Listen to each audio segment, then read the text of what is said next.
Passei por 4G, só para ver se melhora. Tá no ar. Passou por rei, vai.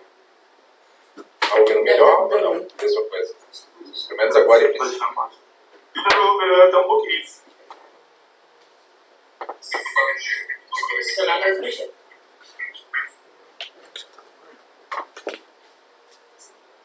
Oi, boa noite, Jorge, boa noite a todos que estão vendo hoje nessa transmissão de webinar.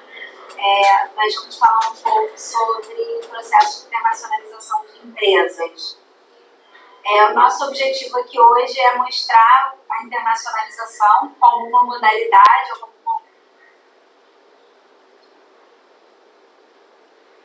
funcionais.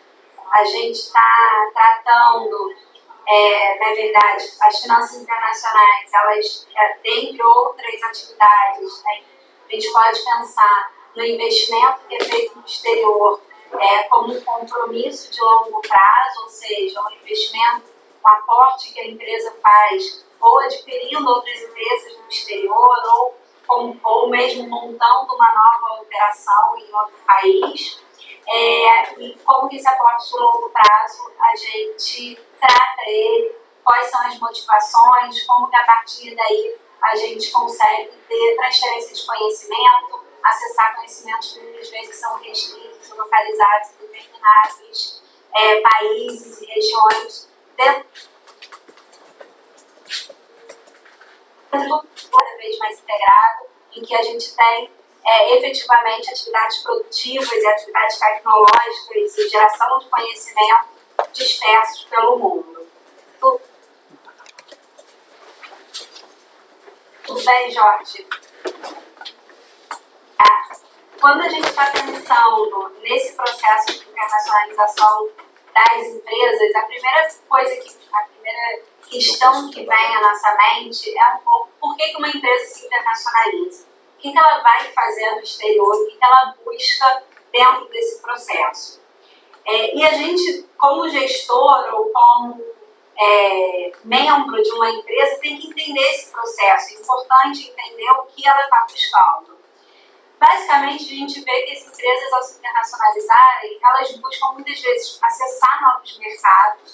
Dentro disso, ela tem uma ideia de buscar estar próximo ao mercado consumidor dela, acessar diferentes fornecedores, então pode ser dentro desse movimento de maior fragmentação e dispersão da cadeia de valor em todo o mundo. Então, eu tenho um fornecedor que está localizado na Ásia, eu posso ter um fornecedor localizado na Europa e quero buscar esse fornecedor. As empresas também se motivam muito quando buscam economia de escala, economia de escopo, então ter maior eficiência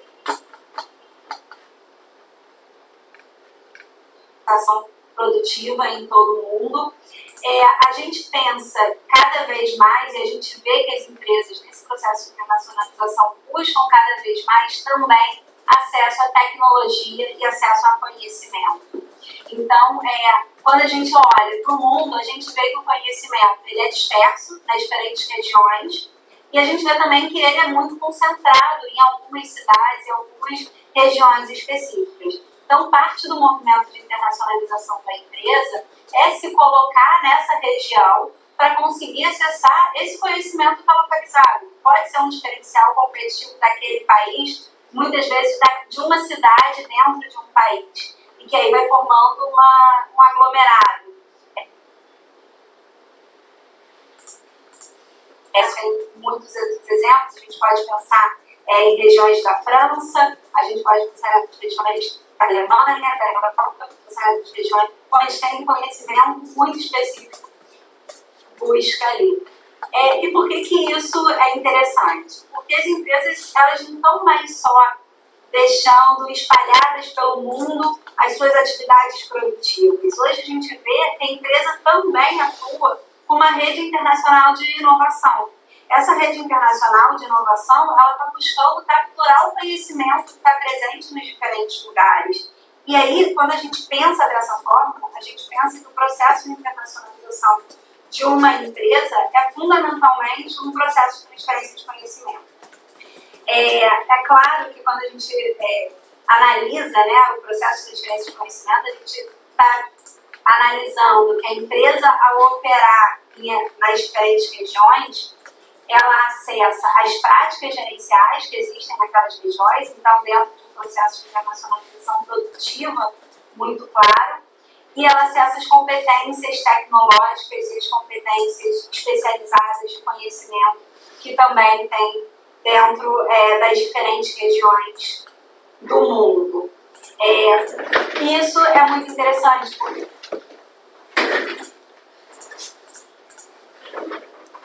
a gente pega o caso brasileiro, a gente vê uma presença muito grande de empresas multinacionais de diferentes países, uma presença muito grande de empresas multinacionais francesas aqui atuando, e essas empresas, elas transferem conhecimento da localidade delas, do país de origem delas para cá, mas também, dependendo da área, elas acabam desenvolvendo conhecimento aqui.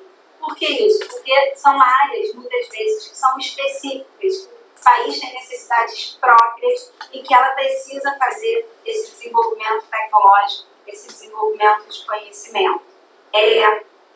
Da mesma forma, as empresas brasileiras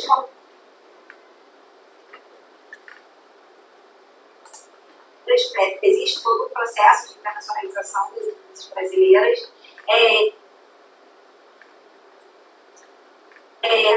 Ainda que as empresas brasileiras já tenham começado a se internacionalizar lá na década de 70, mas a gente tem um boom maior no final dos anos 2000, 2010, que é quando o investimento brasileiro direto, ou seja, a saída efetiva das empresas brasileiras para o resto do mundo, se torna um patamar mais elevado.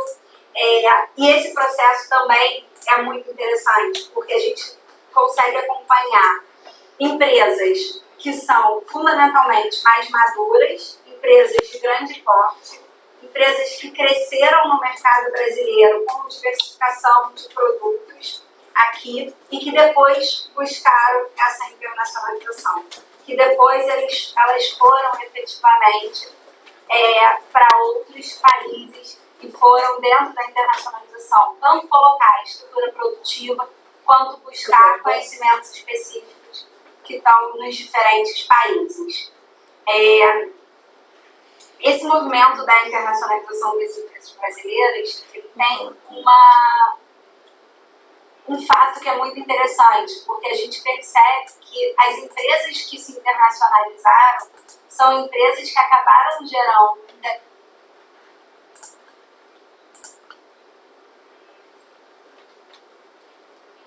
o Brasil, no seu país de origem, maior. E isso é um dos fatores interessantes do processo de internacionalização.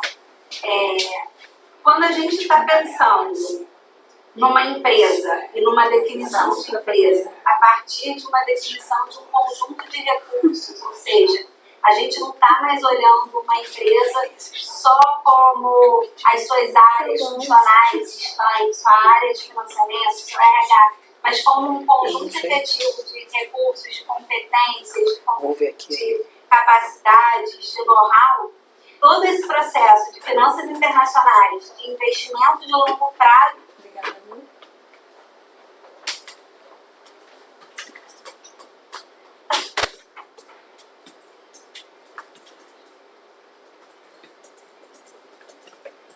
acontece um processo de transferência de conhecimento.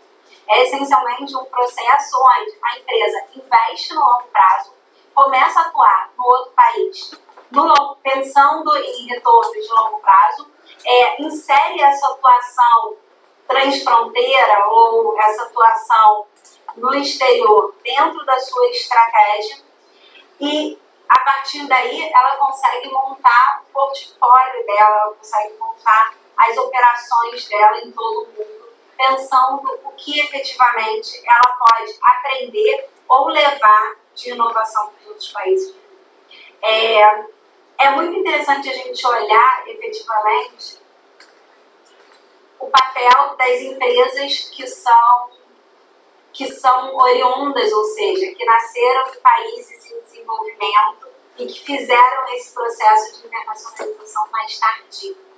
E por que isso é interessante? Porque quando a gente está com essa perspectiva de uma empresa como um conjunto de recursos, ou seja, uma empresa como um conjunto de competências, capacidades, conhecimento, know-how, e recursos financeiros e recursos físicos, tudo dentro do mesmo espaço.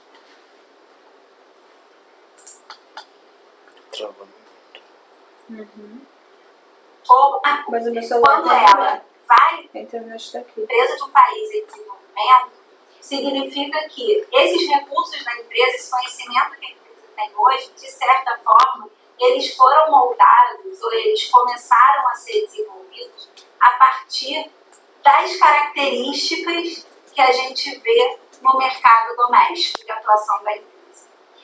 E aí, quando a gente olha, cada país tem suas características próprias. Se essas características próprias de cada país ajudam a moldar todo o conhecimento, a expertise, o know-how, a capacidade que essas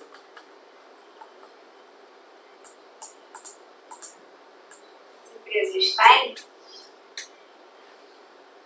essas empresas, de certa forma, as comparativas que cada país vai ter. Nesse processo, a gente vê que a integração mundial acaba colocando as empresas dentro de diferentes níveis, porque cada uma vai ter um tipo de conhecimento. É claro que a gente pode pensar no conhecimento que ele é mais modularizado, e aí quando o conhecimento é mais modularizado, mais maduro, a gente consegue transferir ele de forma mais fácil entre fronteiras, né? E é claro que quando a gente tem um conhecimento que ele é mais tácito, ele é um conhecimento que depende muitas vezes do entorno social, do contexto social, é um conhecimento que está relacionado ao ecossistema onde a empresa está inserida. Portanto, ela tem esse ecossistema que envolve não só a própria empresa, mas também os seus concorrentes, envolve institutos de pesquisa, envolve as universidades que estão próximas às empresas, envolve todo o apoio que possa ter naquele país. Isso faz com que o tipo de conhecimento gerado e que as competências e capacidades dela sejam diferenciadas. E aí a busca vai para como que eu vou acessar esse conhecimento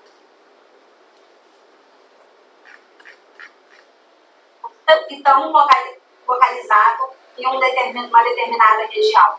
E a gente sabe que a gente consegue acessar de várias formas. Uma forma que acaba, que a gente vê que tem um retorno maior e que gera uma externalidade muito grande, é a mobilidade de pessoas. Então, é quando a empresa consegue levar pessoas e essas pessoas dentro desse ambiente conseguem transferir o conhecimento. Essa transferência de conhecimento, às vezes, são em setores muito específicos, está realizando uma transferência porque é uma transferência planejada, mas muitas vezes ela pode ser uma transferência de conhecimento que se dá pelas melhores práticas, que se dá dentro do processo on the job, que se dá pela construção das relações. Esse tipo de externalidade, ou esse tipo de, que a gente chama também de spillover, ele acaba gerando um retorno muito positivo, porque a empresa ela tem uma parte do conhecimento daquela região que é transferida tanto pela proximidade geográfica efetiva, quanto pela proximidade das relações que são construídas e que vão além daquela ideia de empresa fechada. Eu acho que tem uma pergunta aqui, eu vou só tentar ler.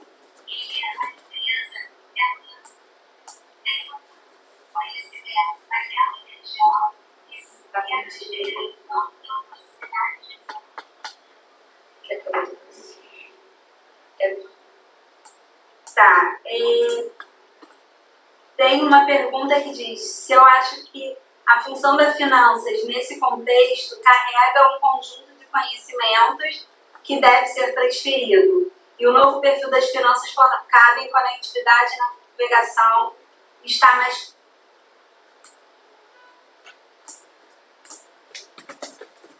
dúvida.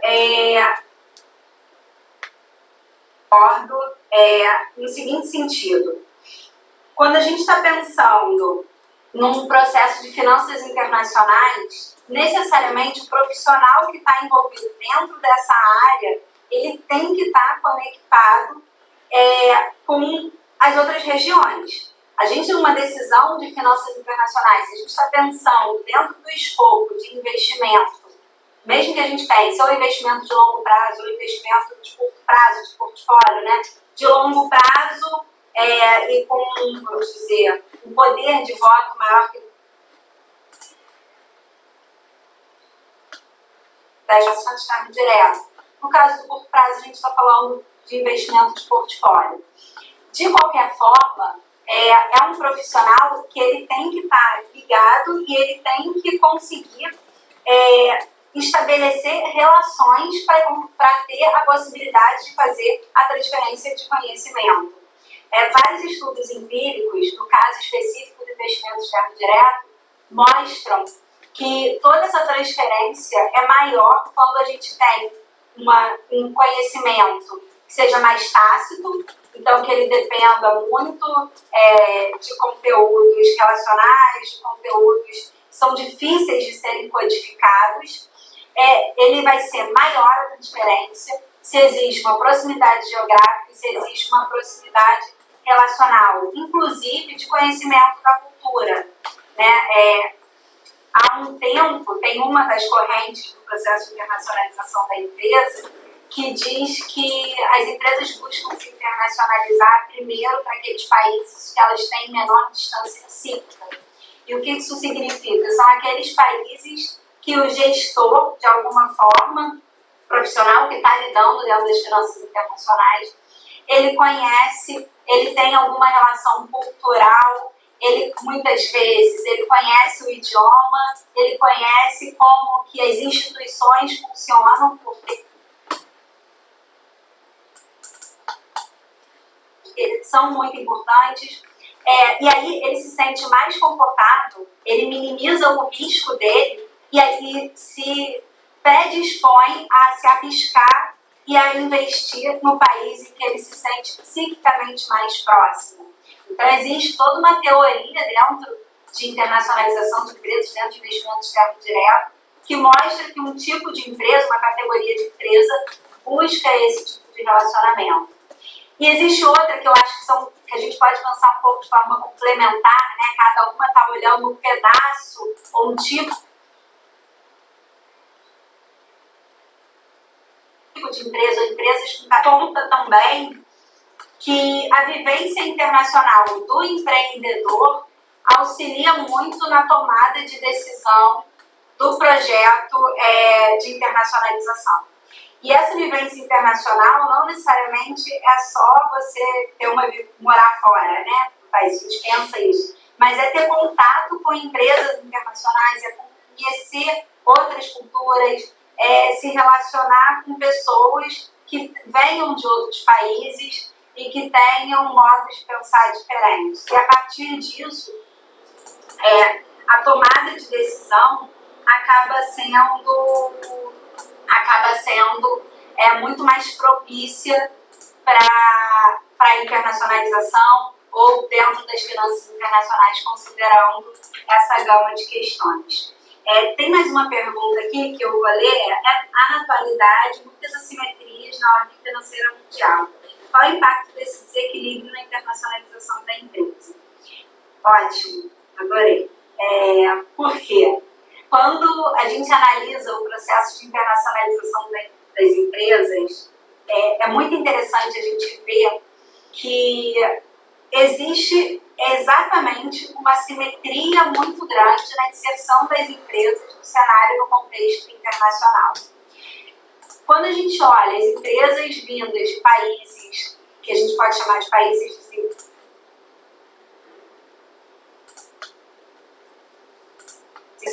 muito antes, a gente tem uma primeira onda de internacionalização das empresas europeias, a gente tem depois das empresas japonesas, empresas americanas, e elas dentro disso lideram muitas cadeias de valor.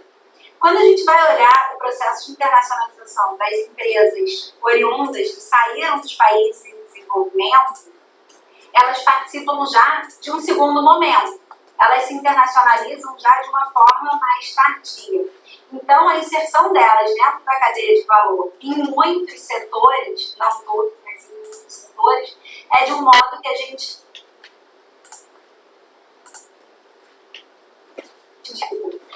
ou seja, elas não estão sempre liderando as cadeias de valor tecnológico. Muitas vezes elas não estão, algumas delas em alguns setores não estão dentro do estado da arte daquele segmento. É claro que a gente tem exceções, a gente tem as grandes empresas baseadas em recursos naturais, por exemplo, no Brasil, que desenvolveram competências tecnológicas próprias, tanto pela especificidade do ativo que a gente tem no país e no mercado, que demandou isso. A gente tem uma exceção, o caso da Embraer, que é um caso emblemático de desenvolvimento tecnológico na fronteira do conhecimento, dentro de um nicho. Então, a gente vê exceções dentre esse contexto geral. Mas, na média, da mesma forma que existe essa simetria na ordem financeira, a gente acompanha essa simetria na ordem produtiva e acompanha na ordem tecnológica.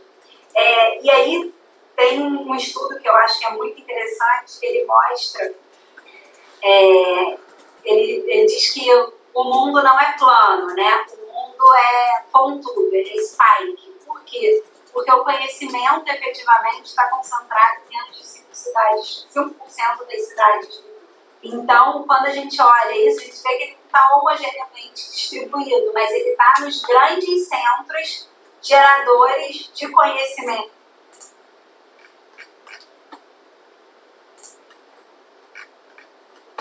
Dentro desse processo de internacionalização e de acesso, até para o profissional de finanças internacionais, é um ponto importante saber onde está. Porque se a gente está pensando só do ponto de vista de internacionalização produtiva, a gente já tem um ganho de aprendizagem muito grande, que a gente pode dizer que é a learning by investing, ou seja, só o fato de eu investir em outro país, eu já estou aprendendo, as minhas capacidades já são desenvolvidas, eu já melhoro a minha competência gerencial, eu já tenho que dar um passo. Mas, além disso, se eu opto por também fazer uma internacionalização tecnológica,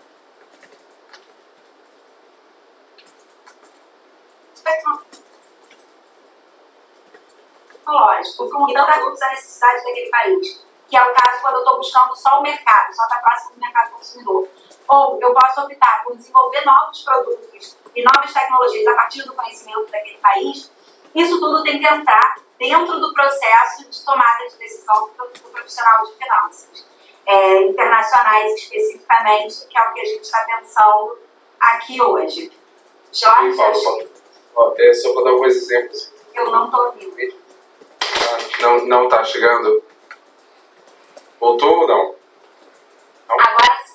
Agora voltou. Só para dar alguns exemplos do que você está falando em termos de descentralização, com esse processo, e que realmente a decisão, obviamente, com os recursos limitados, é de ir para o exterior para ter algum retorno financeiro. Né? Se o financiamento básico, como você mencionou, vai muito mais do que isso.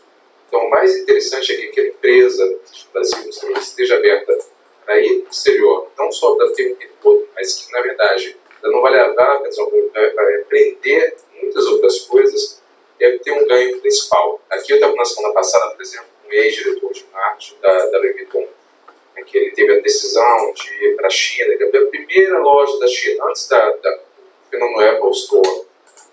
É muito engraçado porque você vê na questão de decisão estratégica da empresa, querer ter retorno, de como isso, na verdade, eles atenderam muito mais essa parte externa do que apenas o retorno financeiro. Ele trouxe o know-how de como se expandir na China primeiro e como dominar o mercado asiático. A gente vem também até nos commodities, não precisa nem ir também para tecnologia. As commodities, você tem o primeiro país exportador, que é a Alemanha, 5%, é concentrado Holanda e Alemanha. Ué, por quê? Porque é um passo inicial, né, para poder fazer isso. Então, as empresas vão ganhando e vão acelerando esse processo de conhecimento imenso. E até o aspecto cultural que você mencionou, de língua, ele é certamente o mais fácil que se tem, mas indo para outros mercados também, às vezes você tem uma expansão que até o impacto é maior. Existem empresas aqui que vão, eu vejo no Brasil, porque o mercado é fechado, eles aprendem muita coisa, aprendem muito mais coisa no Brasil e a Índia, por exemplo, de carros, do que na própria França. Aqui, por exemplo, para ir para um país mais distante, no Japão, o mundo do luxo na França foi transformado no Japão. Porque ao ir para o Japão, é que ele conseguiu entender de como a alta tecnologia é utilizada para um produto que é feito à mão.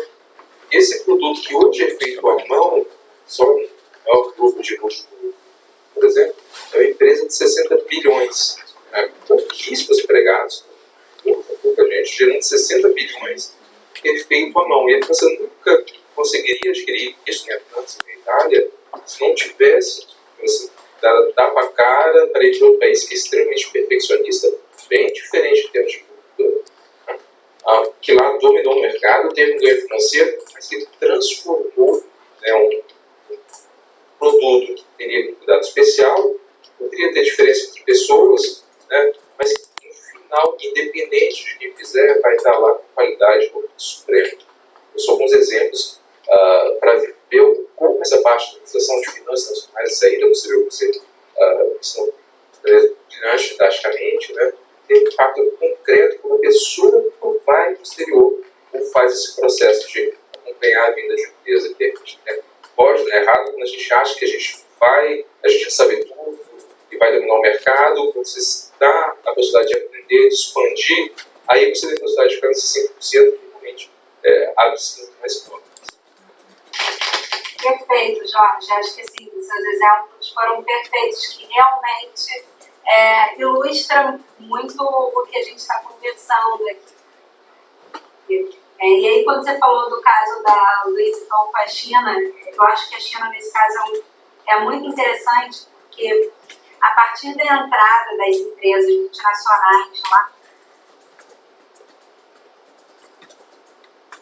está sendo diferente dentro do processo de gestão desse conhecimento que é obtido no país hospedeiro, no país onde você efetivamente faz o seu investimento. Porque quando a gente está pensando tudo isso, por trás está uma gestão de conhecimento muito grande. Está na sua capacidade, não só de observar que aquele país você tem um conhecimento específico, você tem que conseguir absorver aquele país, aquele conhecimento, internalizar na sua empresa, trazer para dentro dela e aí codificar isso dentro dos seus processos, o que pode gerar uma transformação organizacional muito grande, com um potencial de retorno maior do que muitas vezes uma operação doméstica num país muito próximo do seu acontece.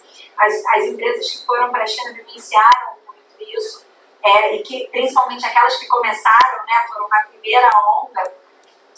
E é muito interessante a gente ver que a gente mudou, inclusive, a categoria de análise dessa gestão de conhecimento. Antes a gente olhava esse processo de motivação para a internacionalização pela busca do conhecimento a partir do seu país de origem, ou seja, a tecnologia que eu desenvolvo no meu país de origem, eu levo para fora e vou adaptar ela, ou eu vou alavancar ela criando outras tecnologias a partir do conhecimento que eu aprendo. Agora a gente olha também que eu posso hospedeiro e criar toda uma nova gama de tecnologias e de aplicações a partir do país hospedeiro. As empresas de celulares, telefonia móvel aprenderam muito, tiveram que fazer não só uma adaptação muito grande da tecnologia usada, mas desenvolver também. No caso brasileiro, as empresas que vieram para cá interessadas no pré-sal também tiveram que fazer esse movimento. Tiveram que ter toda uma aprendizagem e ressignificar o conhecimento que elas tinham para conseguir se adaptar e se adequar à necessidade específica do país onde estão operando. Eu acho que um dado que é muito interessante, quando a gente olha a relação entre o investimento externo direto, né, as finanças internacionais, a minha decisão de investir fora e a inovação, é que as firmas multinacionais, que estão entre as maiores do mundo, são responsáveis por 1/3 de toda a pesquisa e desenvolvimento realizada no mundo hoje. Ou seja, a gente, a partir daí, vê que existe uma conexão muito grande entre essa decisão de investimento e a decisão também de investimento internacional e de investimento em inovação, em novas capacidades, no desenvolvimento da pesquisa e desenvolvimento de produtos e serviços, né?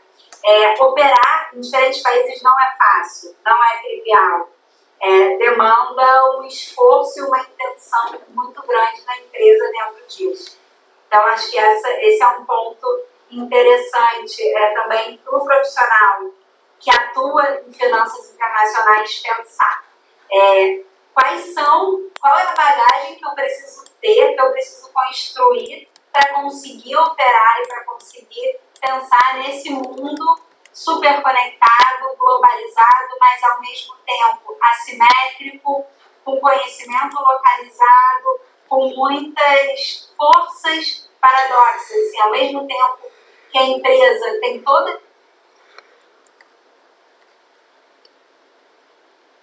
essa fora, a gente observa que elas continuam investindo mais no P&D no seu país de origem, perto da sua matriz, onde estão efetivamente o seu core estratégico, muitas vezes. Então, o profissional entender essa dicotomia, entender algumas dualidades que a gente vê no mundo corporativo hoje, ajuda também a tomar decisões melhores. No final das contas, é o que todo mundo quer. A gente quer conseguir tomar melhores decisões, embasar melhor o nosso processo de escolha, de tomada de decisões. Jorge? Oi, voltou? Desculpa, achei que você estava perguntando. Estou ouvindo aqui. Voltou sim.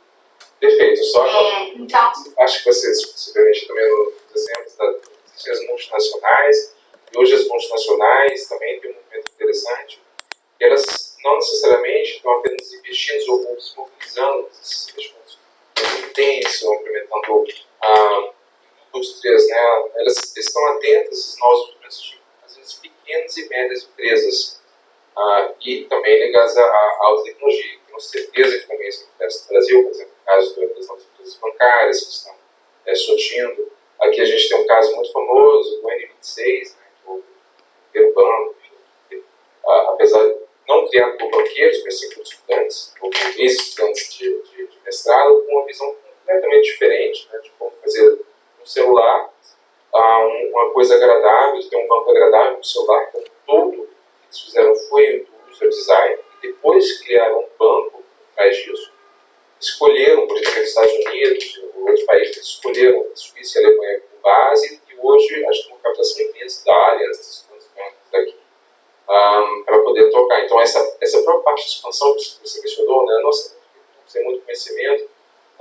Hoje as próprias grandes empresas estão vendo o potencial, né, de você investir, às vezes, numa pequena, média empresa ainda dentro do país, pode ter um retorno muito grande, porque é uma pequena empresa que não tem, mas que está também tendo know-how, serve de teste, tem uma motivação enorme para crescer e quebrando várias barreiras de conhecimento. Então, para essas empresas, às vezes o mundo é pequeno, né, não tem a mesma noção, nossa, tem que investir em outro país, como é que elas já vão entender rapidamente que país vai investir, onde se basear, quanto ali, conseguem muitas vezes opções melhores de incentivo por serem pequenos antes de se capitalizar. Então, o mundo, de determinada maneira, ela tem que ter essa integração de grandes empresas, mas vai ficar cada vez menor. A gente tem essa noção do Brasil receber recursos, o Brasil vai investir mais, vai ter várias empresas, se elas perceberem que tiver uma abertura maior no Brasil, também de receber, né? De ter essa opção, de ser uma opção bastante agradável, porque mesmo a China teve esse boom, teve outros problemas, bem mais graves do que a gente imagina, que a gente vê no Brasil e em outros países, de estabilidade. Então esse mundo está ficando cada vez melhor e aquela opção difícil, lenta, de investir no exterior, financiamento direto, nossa, isso vai ficar cada vez mais rápido, mais dinâmico com as opções. Você mencionou onde uma empresa oscila, onde ela vai. Por exemplo, vamos fechar um contrato de mais de 350 aviões para a Índia. Então, a Índia conseguiu isso, claro, porque ela também teve acesso privilegiado a determinados fundos, bancos, praticamente. Mas se mobiliza uma empresa que agora vai ter que ser alemã, tem um consórcio europeu, né, para ir para a Índia, porque com 350 aviões não tem jeito, você tem que ir para lá. Então tem muita coisa interessante que vai estar acontecendo. Uma decisão fácil, mas quem se arrisca tem uma vantagem muito maior em relação a quem fica apenas no mercado local. Sim, Jorge.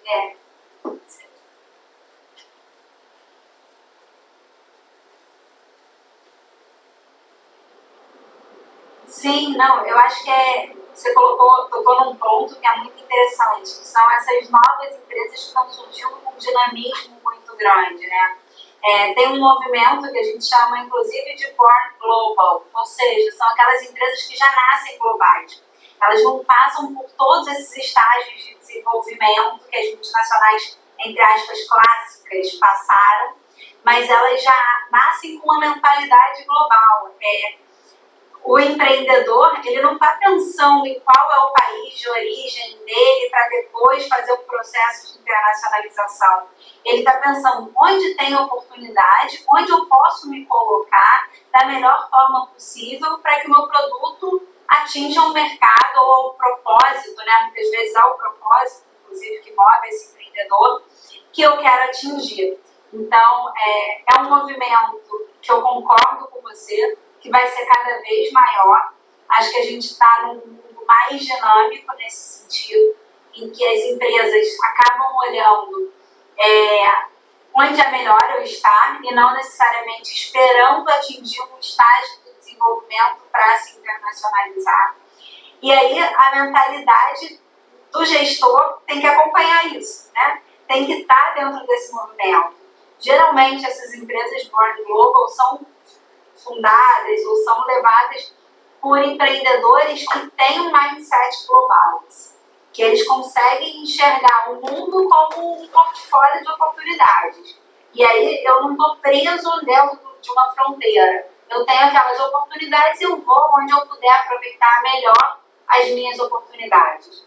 Dentro do processo de tomada de decisão da empresa, isso é muito interessante. É um movimento que as startups, por essência, né, estão engajadas, as fintechs, então,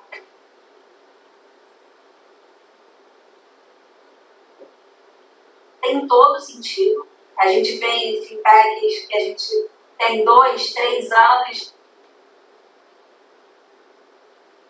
já produtos em outros países. Então, sem dúvida alguma, é um movimento que traz dinamismo para esse mundo, mas que traz novas oportunidades e desafios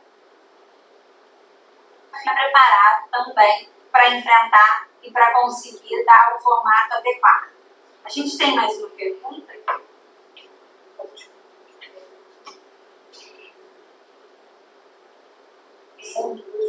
Tá. Temos 2 perguntas. O mercado de banking é muito concentrado, especialmente no Brasil, mas percebemos nos últimos 2 anos uma nova onda de serviços financeiros com atuação diferente do segmento tradicional. Como esse processo de conhecimento é internacionalizado nas empresas? Ótimo. Eu acho que essa pergunta complementa. essa pergunta complementa muito bem o que a gente estava trazendo aqui, né? Quando a gente olha para toda essa oportunidade, né? Na verdade, o que a gente observa no mercado brasileiro hoje a gente tem uma concentração bancária grande, a gente tem um número grande de pessoas desbancarizadas, esse movimento de unbanking ou desbancarização tem tanto a ver com aquelas pessoas que efetivamente não têm acesso ao banco porque não tem recurso financeiro, porque não tem banco na região, porque não tem documento, ou seja, que estão em locais, ou estão localizadas em lugares de maior vulnerabilidade.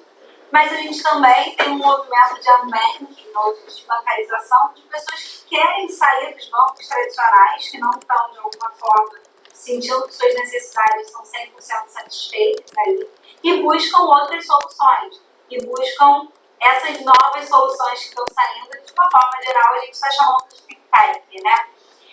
E aí, essas empresas, essas fintechs, estão buscando atender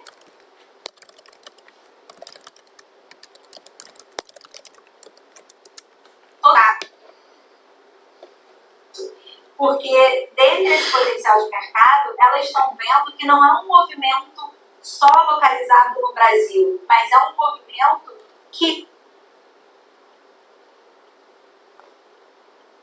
esse movimento das pessoas que resolveram sair de bancos tradicionais para ir para fintechs ou para ir para esse novo segmento que está surgindo, né, que tem a ver com a experiência do usuário, com a facilitação dos serviços, é um movimento que ele já veio dos Estados Unidos, já estava mais forte lá e que a gente está vivenciando aqui.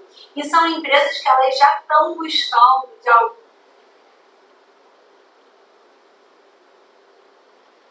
internacionais.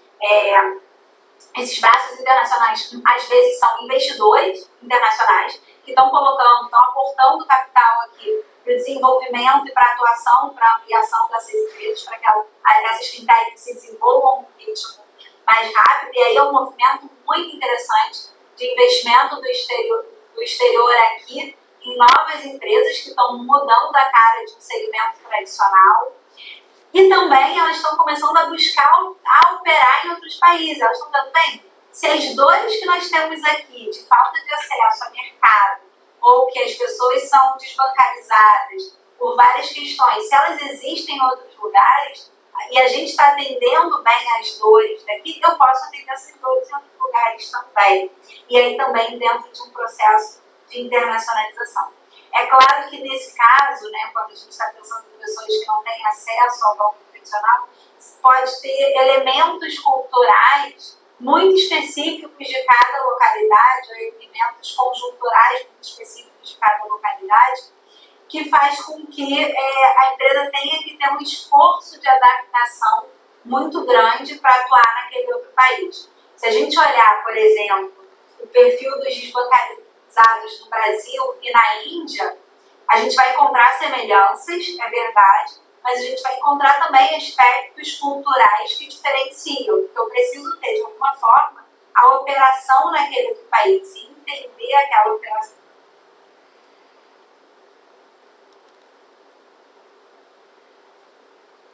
Os produtos, os meus serviços para aquela nova necessidade.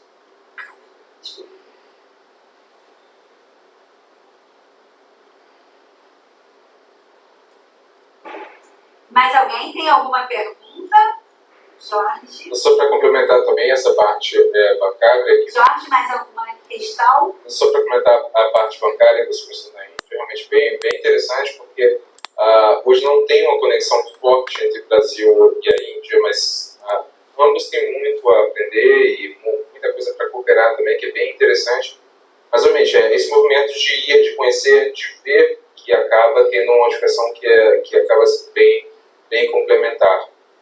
Queria complementar apenas em relação a essa parte do investimento direto, tem vários capitais aqui da Europa que eles não investem por falta de ideias.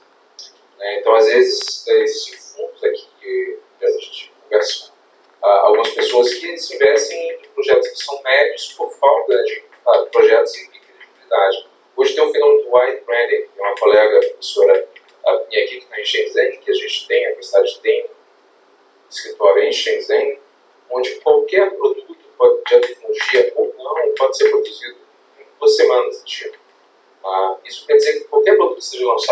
Nokia, Motorola, Apple, geralmente mais complicado. Qualquer outra empresa, não só de telefonia, né?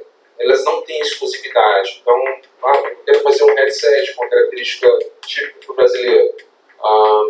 Você não precisa mais criar uma fábrica. Isso não é mais necessário no mundo de hoje. Então, tem esse nome de wide branding. Você consegue, se você tiver investidor, adaptar o seu produto, ter uma dimensão no mercado, e aí a gente volta à Índia. A Índia é cheio disso, a gente também tem proximidade com a China, próprias fábricas também. A gente tem os países vizinhos, Bangladesh e tudo mais. Mas, assim, a quantidade de produtos, de marcas que entraram no mercado indiano, claro, com qualidade mais limitada, mas com vários investidores, isso é marcante. Então, as empresas tipicamente indianas, elas estão sendo financiadas, estão crescendo com o capital indiano, que é diferente do fenômeno chinês, mas que esse know-how também, quando é compartilhado com outros países, tipo, ele é feito, tem uma sensibilidade que é interessante, uma rápida crescimento, uma rápida criação, mas sem necessariamente passar um capital imenso, instalação de fábricas, de contratar muitos profissionais, uma cadeia de construção do país, porque na Índia você não tem muito espaço. Então, são outras maneiras de se fazer negócios, de crescer, para produção do mundo, também mudam essa visão tradicional da fintech, que a gente imaginava, que a gente podia até há 10 anos atrás.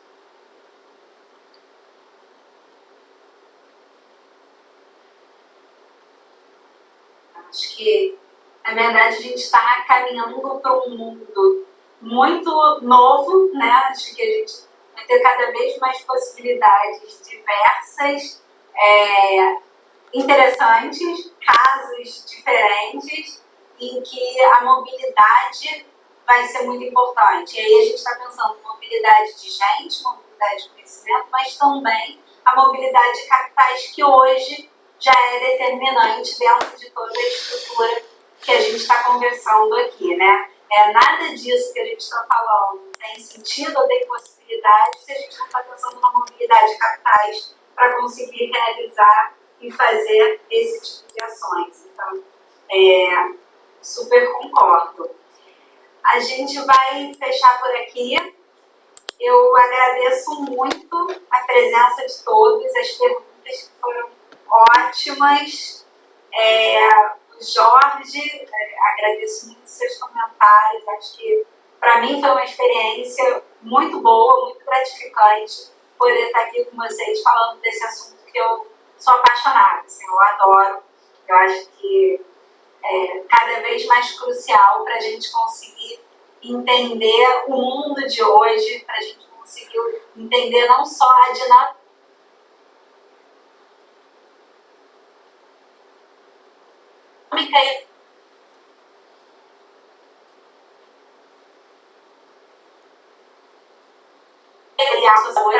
parte da cadeia produtiva, da conhecimento, inovação, tecnologia, investimento, mobilidade de capitais. Então, muito obrigada a todos. E aí, lembrando que a gente está com essa parceria, que é uma parceria do mestrado em Finanças Internacionais. Eu acho que o Jorge pode falar um pouquinho para a gente agora sobre o programa e sobre o mestrado, e que eu acho que é uma parceria incrível que possibilita toda essa conexão, transferência, relação, proximidade geográfica. Eu acho que esse é um ponto muito bacana, assim. Acho que é uma possibilidade para o gestor ímpar, né, ter acesso, ter uma vivência, tanto com professores internacionais, você tem acesso, conhecimento a outras culturas, quanto ter experiências em outros países, alguma vivência que te capacita a se sentir depois um gestor global, né? Que te capacita a olhar o mundo como esse portfólio de oportunidades, a conhecer outras culturas. Então, Jorge, vou deixar você também falar um pouquinho sobre esse programa fantástico que eu acho que a gente tem agora. Mas ele é muito todos os temas que você mencionou aí. Então, ele é fantástico, porque ele amplia o horizonte com professores que têm acesso, que estão nessa parte de certificação também. Então, assim, vai além de um simples mestrado, vai além de um simples diploma. Tá? Você tem aí uma parte que realmente tem uma abertura para outros conhecimentos, uma abertura para ver conhecimentos locais, tem insights importantes. De repente, no desenvolver, vai entrar em contato com outras empresas, com outros setores, vai ver como funciona. Então, o ganho ele é imenso para quem decide, obviamente, também ter essa abertura internacional. Não é limitado, então, se você permite, a empresas. Né? Toda vez que a gente se interessa para essa parte internacional, a gente ganha, né, exatamente um nível de carreira, um nível de conhecimento, vários outros níveis que a gente não conseguiria apenas imaginar. Vai além do que eu estou investindo para fazer um programa internacional, qual seria o retorno financeiro? Isso certamente tem. Muito provavelmente vai ter você um programa da Silvânia, mas vai além disso, de maneiras que a gente não consegue nem imaginar. Eu fiz a minha missão de ter desenvolvimento sair do Brasil, nos Estados Unidos e na Europa. Tive opções ou aberturas que eu nunca imaginava que pudessem ter, né?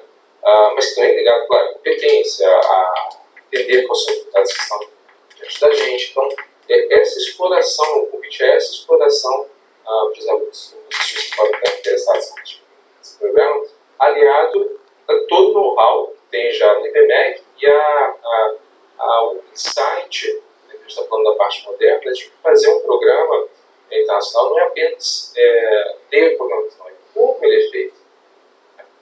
Trazendo os professores, fazendo com que a vida profissional continue, a vida familiar também, fazer com que o tema seja centrado para o semestre profissional naquela área, daquela pessoa que o profissional queira fazer. Então, tudo foi formatado para se adaptar também ao mundo de hoje.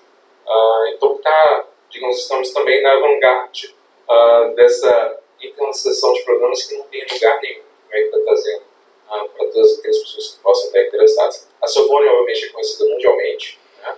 Ele é o número 1 na França. Então, tem um know-how prestígio imenso. Todos os professores que estão lá, eles também estão no mercado, eles dedicam tempo para o mercado, fazem gestão de antes. Então, vão estar também com a prática. E é nessa parte de pesquisa que o PDI imensamente, que abre um leque impressionante de possibilidades de conhecimentos. E também é um prestígio, privilégios, digamos, desse programa, porque a pessoa, quando ela se candidata diretamente na universidade, então, por exemplo, 25 vagas e 1.400 candidatos. É um processo bem laborioso, bem complicado, tem que morar no exterior, né? E via IBMEC já é um outro processo, né? Porque existem outros convênios nacionais, então evita toda essa parte burocrática, difícil. Então é um conjunto de fatores que são únicos, que as pessoas não imaginavam ser possível que o IBMEC faz agora no Brasil. Então, tendo um ótimo conhecimento no exterior e no Brasil, ajudam a potencializar qualquer tipo de visão de mudança de crescimento, tanto profissional, pessoal quanto institucional.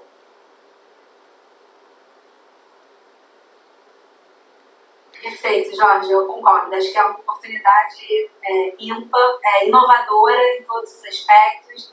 O aluno efetivamente vai ter contato com professores que estão na prática, com professores que vão trazer todo um rol de conhecimento que não estão aqui, não está no nosso dia a dia, então acho que isso agrega muito.